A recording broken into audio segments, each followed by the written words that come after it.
नमस्कार बच्चों, सोशियोलॉजी की क्लास में आपका एक बार फिर से स्वागत है। हम लोग बीए पार्ट थर्ड का सेकंड पेपर सामाजिक मानव शास्त्र पढ़ रहे हैं। मैंने मेरे पिछले 2 वीडियो में जनजातीय समस्याओं के बारे में चर्चा की थी और आज हम हमारे इसी टॉपिक को आगे बढ़ाएंगे और जनजातीय समस्याओं के समाधान हेतु सुझाव के बारे में अध्ययन करेंगे। Suggestions for the solution of tribal problems.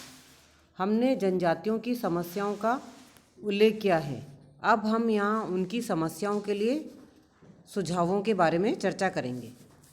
सबसे पहले जो हम आर्थिक समस्याओं का हल करने के लिए जो सुझाव है उसके बारे में अध्ययन करेंगे। आर्थिक समस्याओं को हल करने के लिए आदिवासी परिवारों को कृषि के लिए पर्याप्त भूमि दी जाए, उन्हें कृषि के आधुनिक तरीकों से परिचित कराया जाए, स्थानांतरित खेती पर रोक लगाई जाए, उन्हें बैल, बीज एवं नवीन यंत्रों तथा कुएं आदि खोदने के लिए कम ब्याज दर पर ऋण की सुविधा दी जाए, घरेलू उद्योग धंधों का विकास किया जाए, सहकारी समितियों की स्थापना की जाए, औद्योगिक श्रमिकों के लिए उचित मजदूरी, अच्छे मकान एवं बिजली की व्यवस्था की जाए, कानून द्वारा उनका आर्थिक शोषण रोका जाए, उनके लिए उचित शिक्षा एवं प्रशिक्षण का प्रबंध किया जाए जिससे वे नौकरियों में स्थान पा सकें। सेकंड, सामाजिक समस्याओं के हल के लिए बाल विवाह एवं कन्या मूल्य पर कानूनी रोक के साथ साथ इनके विरुद्ध जनमत तैयार किया जाए, जनजातियों की आर्थिक स्थिति सुधारी जाए जिससे वेश्यावृत्ति समाप्त हो सके।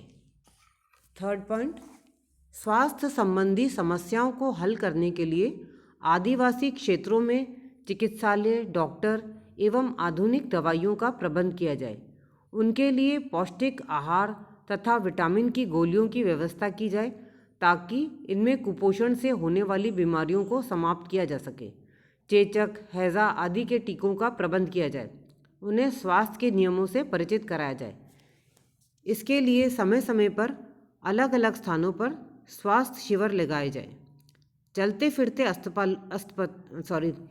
अस्पतालों की व्यवस्था की जाए, स्कूलों, पंचायत घरों एवं युवा गृहों में दवाओं आदि की व्यवस्था की जाए।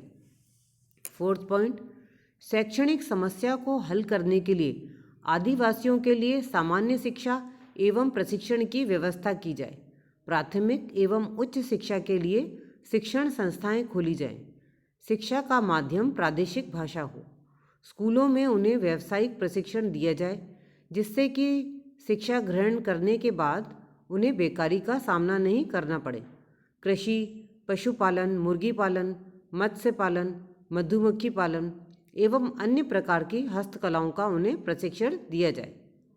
5वां पॉइंट है, सांस्कृतिक समस्याओं के हल के लिए डॉक्टर एल्विन का मत है कि ऐसे विश्वविद्यालयों की स्थापना की जाए जिसमें आदिम ललित कलाओं की रक्षा की जाए, जनजातियों के लिए किए जाने वाले मनोरंजनात्मक एवं सांस्कृतिक कार्यक्रम उन्हीं की भाषा में हों, इससे भाषा की समस्या भी हल होगी।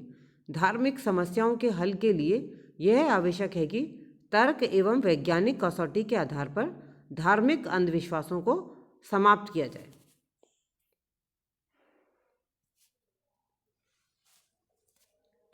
अब हम चर्चा करेंगे उचित जनजातीय नीति के बारे में, प्रॉपर ट्राइबल पॉलिसी। जनजातियों की समस्याओं के समाधान हेतु केंद्र सरकार एवं राज्य सरकारों को एक उचित नीति बनानी चाहिए ताकि इनके हितों की रक्षा की जा सके।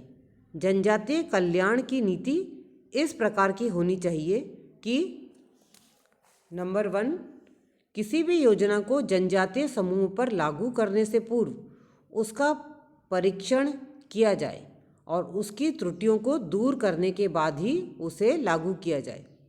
दूसरा पॉइंट है, प्रत्येक जनजाति की अपनी कुछ व्यक्तिगत समस्याएं भी हैं, अतः कोई भी नीति सभी जनजातियों के लिए लाभप्रद नहीं हो सकती जब तक कि उसमें स्थानीय समस्याओं के हल का उद्देश्य न हो।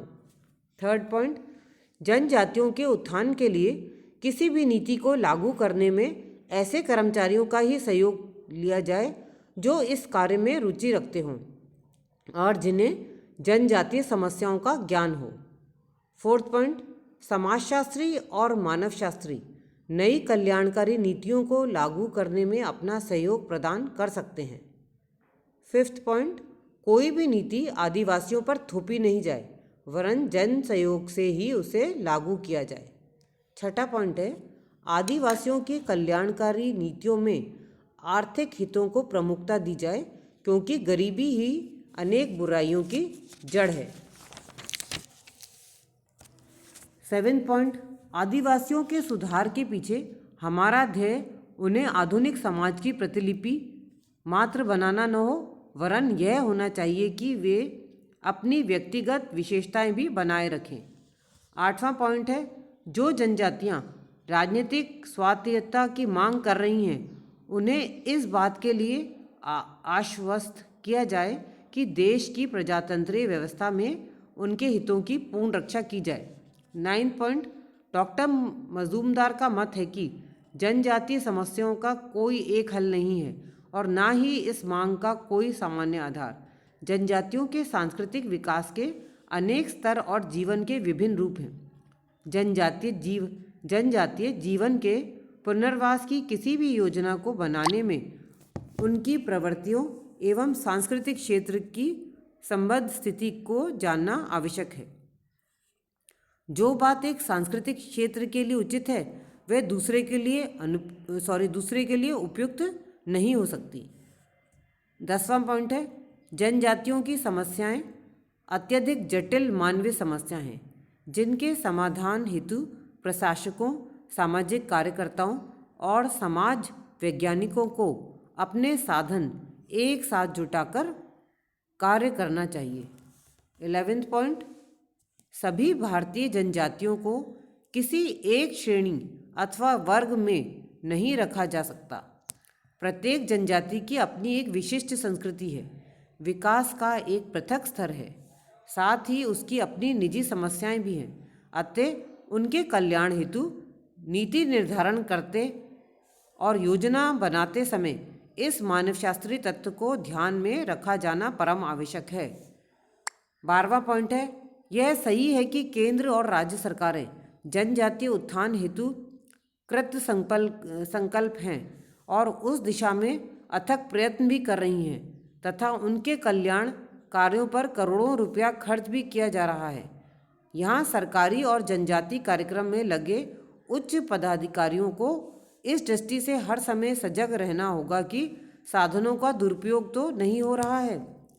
विकास संबंधी योजनाओं का लाभ कुछ एक गिने चुने मुट्ठी भर लोगों को तो नहीं मिल रहा है। स्वार्थी लोग जनजातीय कल्याण के नाम पर कहीं अपने व्यक्तिगत हितों की पूर्ति में तो नहीं लगे हैं। तो बच्चों, आज हमने चर्चा की जनजातीय समस्याओं के समाधान हेतु सुझाव के बारे में एवं उचित जनजातीय नीति के बारे में। ये दोनों बहुत ही इम्पॉर्टेंट पॉइंट्स हैं। इसका आप अच्छे से अध्ययन कीजिएगा क्योंकि यूनिवर्सिटी एग्ज़ाम में इसके ऊपर अक्सर प्रश्न बन जाता है। आज की क्लास में बस इतना ही। धन्यवाद।